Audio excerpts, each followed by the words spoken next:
I did an audio recording of that, and I may share part of that audio recording with you just so that you can hear my constitutional arguments on that issue.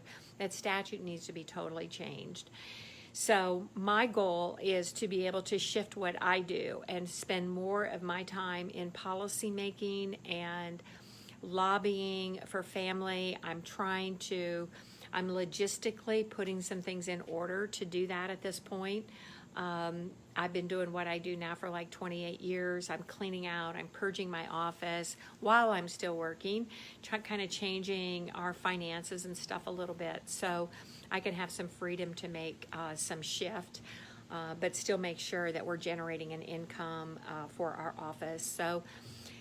So what specifically, the one thing I'm working on is the Family Advocate Bill.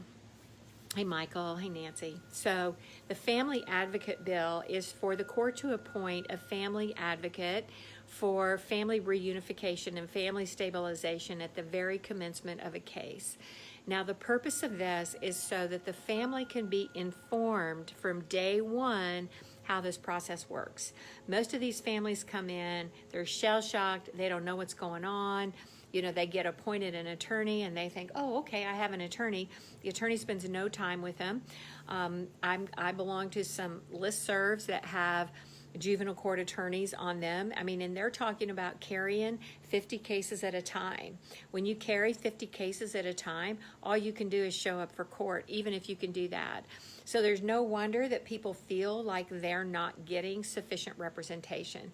So it's going to take another element in the whole process. So a family advocate would inform them from the get-go, look, this is how it's going to go down. There are certain policies, there are certain laws that you're going to have to watch. Here's how it's going to go. Our end goal is family stabilization and reunification. Because they don't do that. And I've got a couple legislators who are working with me on this, and I've had to explain to them that as soon as CPS or DCS gets involved, that it's adversarial. The agency is not there to help family, even though they're supposed to. They're there as an adversary. They even have social workers who knock on your door and act like they're going to help you, and then they come to court and they testify against you, right? I can't tell you how that infuriates me, how frustrated I get. And, you know, just to give you an example, I had a couple that was ordered to do couples counseling because there was an issue with domestic violence. And so, you know, they agreed to do the couples counseling. It was before I got involved in the case, or I would have handled it differently. But then the couples counselor comes to court and testifies against them and breaks all confidentiality and says that, it says, you know, and basically says that, well, yeah, I did get mad at her one time and I may have shoved her. And now all of a sudden it's a household full of domestic violence. So the family advocate steps into the picture, and a couple different ways and formats we're going to use it. I already have one family advocate training PowerPoint completed. I'm going to go ahead and do the narration on it, but really just understanding how to set boundaries, what kind of laws that are going to be available to instruct the families on, even understanding the acronyms, right? I mean, there's a whole list. I mean, we printed acronyms and I put them on some of my WordPress pages, and there's like 2 pages, single space, double column of acronyms, right? So you know what a CFTM is, you know what a DCS, a CPS, an FSW, a CANS, so that you know what all those things are.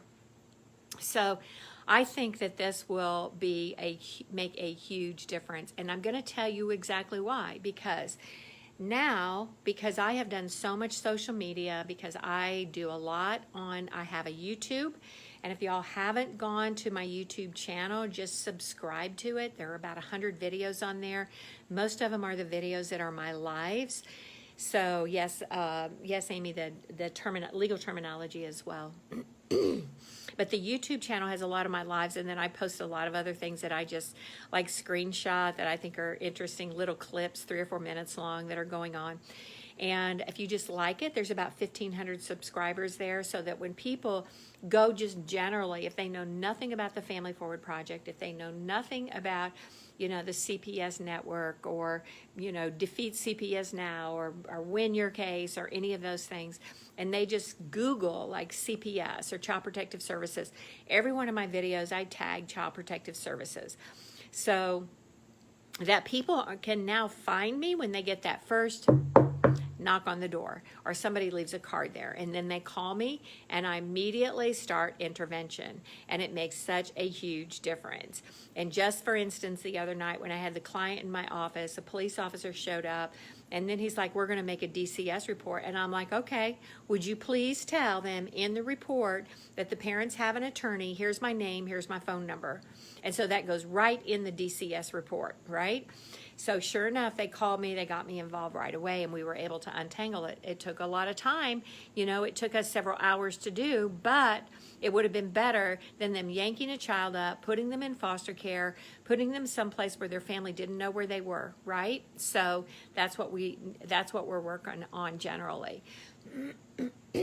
Now, this will mean that we will have basically some training videos. We will need some advocates who will be trained to do some one-on-one, basically peer mentoring. I also have a group that's looking for some specific services, sort of some parallel services to what's provided by the agency. And so ultimately what I want to be able to ask for is, if they say you need to do a parenting class, that you can, instead of using their parenting class, we can ask that you get a voucher for services, and I may have to get this legislated too, but get a voucher for those services so you can go and get your own provider, right? Because, yeah, I know there's not lawyers like me in every state, because it is very hard, Kathleen. That's just the bottom line. I can't even tell you how hard it is. I'm just exhausted, okay? I'm exhausted. I've been arrested. They're trying to disbar me. I mean, it's crazy. It's just crazy. And because I'm tough as nails and I just keep getting up, and I'm smart, I read the laws, I read the cases, I do my research, I've written briefs. I have had over 40 appellate briefs that I've researched and I pulled up cases on. I've had federal cases where I've researched and I pulled up parental rights. So it's just very, very hard to do. So that's why. But that's why we need to educate parents so they can prepare their own case, so they can be ready to move forward.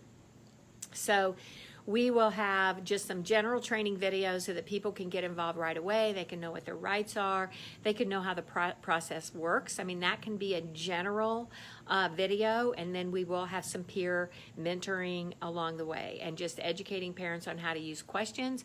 Questions are your best line of defense, all right? Okay, now, states, very important. I'm doing this on the Family Forward Project generally. And so if you please get in your state group, Patty Hansen offered her time, and oh my gosh, she sat down, she just got on a tangent, she just went wild, she just went manic, whatever. She make sure that there was a Family Forward for every single state in Facebook.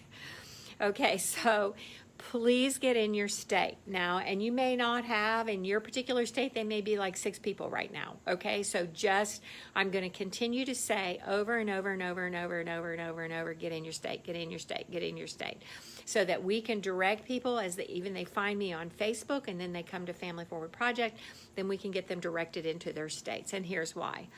Because I have to have people in the states so that we can affect state legislation, and so that we can be knowledgeable on what's happening in the states.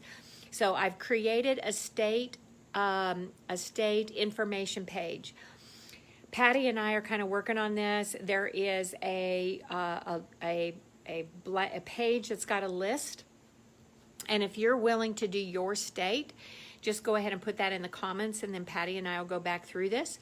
And it's basically like you name your governor, you put what party he's in, you put the link to the governor's page, you put the link to the state legislators, the link to the state statutes, the link to your congressional delegation, the link to your your senators, all right? So that I can have in one place a click of a link to get to that information, or a parent can, all right, because parents have got to become involved with their state legislators. So yeah, Kathleen, there is one for Hawaii, but I will just do, and it's Family Forward Hawaii, okay, not Family Forward Project.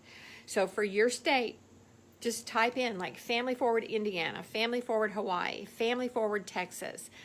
So yeah, you do need to meet Patty, Ashley. So yeah, y'all help. Renee, I know you guys, some of you have helped. So, or look up Family Forward Texas. Now, what is happening when I get that information on that page, I am copying that page, and for now, I have a WordPress that I've had for several years, and I have a lot of storage on it. So I'm creating pages on my WordPress, which is 10 Family Law, and it will say like Family Forward Texas, and then I copy that page in there, and really so that I know where it is, right? And that I have pages now for about 10 different states, because I have all that information collected on about 10 states, and Patty's kind of coordinating that and making sure that we get all the states covered.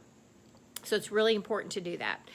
And then you need to get in your state, get your state page created so that I have all those links, all of those, all that information, and then I'm going to need in every state, I've said this on my last few videos, I'm going to need a researcher and an organizer in every state. And I can have more than one, but I need a researcher and an organizer. Okay, so what do those two people do?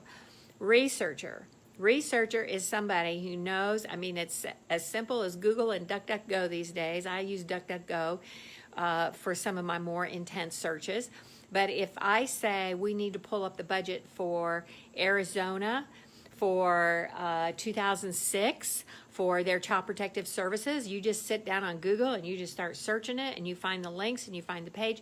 What I did for Tennessee is I have a list of the state budget for DCS since from 2013 to 2021, so that when I go talk to the state legislators, I can show them that they've gone from like 600 million to like 933 million. We are almost at $1 billion in the state of Tennessee. So researcher, or if I say I want you to get on your state legislative website and I want you to search for bills on children, okay? I want you to look for the committee. What committee is handling child issues, so that you can, as a researcher, you can go find those things. And then I will start having, you know, meetings or conference calls or Zoom calls with the states to make sure that we're identifying that information. That's a researcher.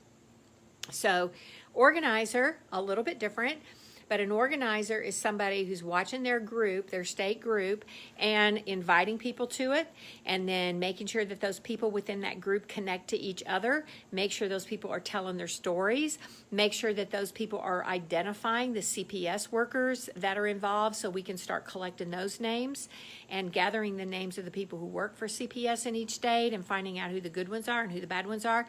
A lot of bad ones, not very many good ones, but there are a few. So I do have just a handful in Tennessee that I have met. So an organizer then ultimately will help us either put together a meeting, will perhaps help put together a Zoom meeting for the state, maybe invite parents into it, find out who, if we decide to have some kind of a rally or meeting in that state, that they can kind of help find the location, you know, help us put together and promote that if we decide to go that way. But that's an organizer, is more about the social media. Let's get social media pages put together for Instagram and TikTok. TikTok is going crazy right now, so we might as well be posting things on there as well, although I know the Chinese are like watching TikTok, but you know what? I don't even care anymore, right? So that's the researcher and an organizer, and it may be more than one. Yes, so you're right, Amy. Minnesota and Wisconsin peeps, I need you to get in your groups. Tennessee peeps, please get in your groups, please get in your groups, please get in your groups. I'm organizing Tennessee. I already have a couple people in Tennessee, one person in kind of Middle Tennessee to sort of help me sort of steam up Middle Tennessee, and then somebody in East Tennessee. I do need somebody in West Tennessee who lives somewhere like from Jackson, Tennessee West, so that we can start organizing, because Tennessee, as you know, is just kind of this long, skinny state, and it's like, if you were in Johnson City and tried to drive to Memphis, it would be 10 hours. So I have to kind of divide Tennessee up, and I will then start working on each region. So, yes, Karen, we do need Illinois. Okay, all right, now, okay, so specific bills. Now, I have been a citizen lobbyist for 10 years or more. And one of the first things I started talking about was judicial accountability and how we can deal with judges in the courts when they need to be recused from a case. And we did a huge thing in Tennessee, and there were a lot of people who really stepped up and told their stories, and most of them were folks who had been involved, not lawyers, not judges, not legislators. They are people on the streets who've been adversely affected. So your story is so important. So we changed the recusal law in Tennessee, and I think we're the only one who has it, where it allows for a motion for recusal in the middle of a case and then an expedited appeal, and it's been very effective. Some people are still afraid to do it, but it's much better than it was before. So I have really, over the past 6 years, really wanted some changes made in DCS law. And again, I work full time. I have a limited amount of time, but if you go to my YouTube channel, you will see that I've gone to the state legislature. I've talked to them. I've made talks at the Indigent Task Force. I went there and spoke about it and about changes that we needed. And so I just pondered and I prayed about it, and I'm like, what can we do? What can we do? What is the one thing that we can kind of globally come in and sort of help get this under control? Now, again, those who followed me for a while know that I was very active in 2015, 16, 17, and 18, going up to Washington, D.C., and pushing for the Families First Preservation and Services Act, which is now the Families First Act. However, not a single state has implemented the Family First Act fully. Okay, not a single state. Why? Because they're huge bureaucracies that don't want to make a change, and they are pushed and funded by huge contracts for foster care. So not a single state has done the Family First Act. So although I get DCS and Tennessee to now kind of articulate, like, are you willing to do services, right? But the family has no idea what's going on. So I said, okay, so we have CASA, so we have DCS, so we have parent attorneys. I'm a member of the American Bar Association, and we have a listserv for parent representation. We have attorneys from all over the United States on that. We post like questions daily. I'm following their questions from all over the United States. And I mean, it's the same story, it's the same problems all over. So I decided that I would ask for legislation to appoint a family advocate. And that family advocate would be to support the family, bring the family up to speed, educate the family on the whole process from the very beginning of the investigation. Let them know what's going to occur, how it goes down, involve them in YouTube training, in conference calls, in Zoom conferences, right, where they could come in and they could get some general questions, where they could learn about evidence and witnesses and drug tests, and knowing that there's a lot of corrupt drug testing out there is very important, and your visitation and knowing how to talk to your attorney and knowing how to ask your attorney what they're going to do and what you need to do to help them, okay? Because I'm not going to be able to change the attorneys. I'm just going to tell you, I've been at this 28 years, and I can't change them, okay? I cannot motivate them. I cannot want them to do the right thing. I cannot get them to stand up for parents, because you know why? You know what they tell parents? They're like, oh, I got to work with these people. I got to work with these people, right? And so they won't stand up for the wrong things being done. All right, that's just the way it is. I'm not going to change that. The culture in that is so deep, and they're afraid to speak up publicly because, like me, I went to the county commission and talked about how bad their county judge was, and they come after me and want to sanction me. And so now I have to put all my time and energy into defending myself for being a public speaker and calling out in a public forum that they've got some crap on their payroll, okay? Totally, right? So nobody's going to do it. I have attorneys come up to me all the time, and they're like, Connie, you would know this, or we're so proud of you, but we can't do it, right? So I'm not going to change the attorney culture. It's not going to happen. So I have to change the resources for the people who are in the system. All right, that's what we have to do. Everybody who's in this group has either been affected or they've seen it or they know something's not right. And I'm telling you, with COVID-19 and the vaccine and the mask and the sex education and the critical race theory, they're coming after our children, and parents need to be informed. And I thank you for those of you who say, I won't stop fighting. Because you know what? We have children that we are going to leave on this planet when we go. I mean, I am a total baby boomer. I know I look so young and, charming, but I'm a total baby boomer, you guys. I don't have many years left on this planet. So I've got to give you everything I've got, okay? I'm going to give you everything I've got. I'm just telling you, I promise you, I'm not going to kill myself. I'm going to tell you, I'm going to get up every day. I'm going to give it everything I got, right? Okay, so the family advocate is the one thing I want to do here. So here's the deal. And you're exactly right, Wendy. So I've got Tennessee. I've got a commitment from Tennessee. Now, I have worked enough on the ground with the Tennessee legislators that I know a few of them, okay? I know my state legislator, and I'm going to an event tomorrow night, and he's going to be there, and I'm going to tell him again. And I just told him in an event 2 weeks ago, I got a bill. I want you to get this bill. I want you to watch for this bill. It's coming up. I'm going to tell my state senator, I want you to watch for this bill. It's coming up, okay? So, and these are people that need to know what's going on. These are people who represent the people, okay? They represent the people. And if you saw how legislation was passed at your state level, you would cringe, okay? You would absolutely cringe at the way they stick a bill here and stick a bill there and then cut deals. And okay, so we need to become more active because they're your state reps. They need to know what you need, and they need to know where it goes, and they need to know how to make it work, okay? So you all need to help me. You all need to, Taylor, Nancy, Wendy, y'all need to know who your state reps are, because you're going to have conversations with them, and we're going to go talk to them about what needs to happen. So I've got Tennessee. All right, so I have a state senator in Arkansas that I've had conversations with for 5 years, right? And we just share information, just through Facebook, right? We're watching and commenting, and I asked him if he would take that bill, and he said yes.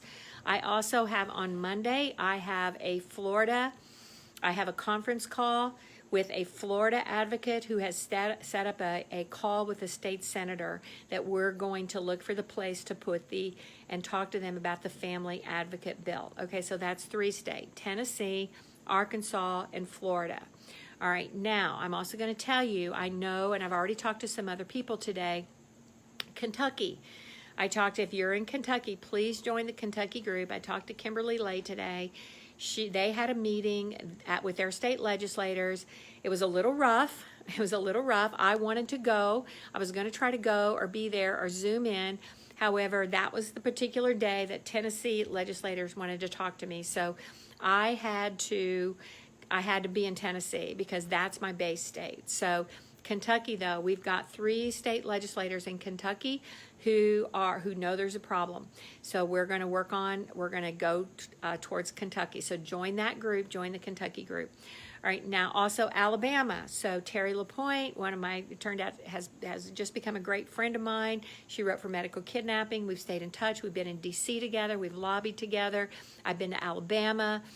They have their group in Alabama has just gotten a state rep in, Ken Pascal, and we're going to go to Ken and we're going to ask him for it. Arizona, I sent a message to Arizona today. Marissa Hamilton's there. She's a great grassroots advocate. We have a contact down there of a legislator that we know there's a problem, and I'm going to contact them. So in Virginia and West Virginia, Kimberly Lowe's going to getting us in touch there. This is let me see who else here. Illinois. So Illinois, Kimberly said she thought we had some advocates in Illinois that would get us before state legislators. And then I know we have advocates in Iowa, Texas, and Montana. We have groups there that have done some state legislation and worked, and so I'm going to be reaching out to them, and I am going to see if I can get 5 to 10 states to do this, then I will have the ability, I've already got the base program established. I will be able to go get us some funding so that I can commit my time to this full time. So I've got to be able to do it full time ultimately, because I'm still working. I'm still working to generate money and income, of course. And then, so I've got to be able to devote my time to it. And then I will develop it so that advocates, right, Alaska also, I think they are just unsure of what to do. Okay, Carolyn, okay, send me a message and we'll have a conversation about that. And I'd love to get it in Alaska. I'll be able to travel to these places and go meet these people and talk to them. I'm so excited about that. So yes, if you, and I'll go back and I'll go through the comment thread here and see what y'all have said. So a family advocate. I'm asking for a couple other things. One of them is changing the custodial interference law because they're using freaking ex parte orders that nobody's ever had any due process on and trying to use it for custodial interference, which is just so un-American. It's just so stupid. So, okay, Taylor, great. Yeah, Taylor, get them all into the Family Forward Florida group so we can get Florida ready to go, because I've got a meeting or a phone conference set up, a Zoom conference set up on Monday with Florida. All right, then, so if I can get those, so I'm going to put Alaska down here. I'm going to write that on my list. Alaska. All right. Kimberly, I have a legislator in Alaska. Okay, so that gives me Tennessee, Arkansas, Florida, West Virginia. I'm going to work on Iowa and Texas. If Iowa and Texas are not, and Montana, Matt's up in Montana. They've been doing a lot, but I'm going to reach out to him as well. And then Illinois, Kentucky, Arizona, Alabama, Virginia, New Mexico, and Alaska. So I'd like to get, if I can get at least 10 states, then oh my gosh, that would be like so awesome. And I'll just go like I will land it, really. I mean, it's a matter of getting critical mass. It's a matter of saying, we're just going to do it, right? I mean, when you put something like this together, and this is what I told my state legislators. I told them, hang on here. Did you see that? Go away. He's going to come and say hello. Come on. Sorry, hang on. My live audience, my studio audience has decided to join us, so just hang on here for a second. Come on. Come here. My studio audience is here. Who is this? Who am I speaking to? Who are you? What's your here? Get your little face in there. So this is my studio audience right here. All right, go. Okay, so obviously I didn't get to come to the cabin alone and rest, right? So I brought my tag-alongs, who have actually been extremely good this weekend. I'm so happy. I'm so proud of them. But it's been a journey. Yeah, so, okay, so we are going to let's really focus. Yeah, he is rigged, Amy. Let's really get focused on family advocate. Let's just really get focused on it. I'm going to tell you a couple other sources I'm going to use so that you know where I'm putting this together. Steve Isham in Arizona, who I met when we first started kind of the Family Forward Project and this. And I haven't heard from him for a long time, but he had been an advocate. He'd been a principal. He had put together this whole book on just family advocacy, covering education and disabilities and stuff, and he shared that with me. And so I know I'll have some resources there that I can use. Also, for those of you who've been in this a while, there's a person called Karen Huffer, Dr. Huffer. Dr. Huffer wrote a book on disabilities and in the legal process and it's called Unlocking Justice, Dr. Huffer, and Dr. Huffer passed away. And so we're going to take her resources and use them.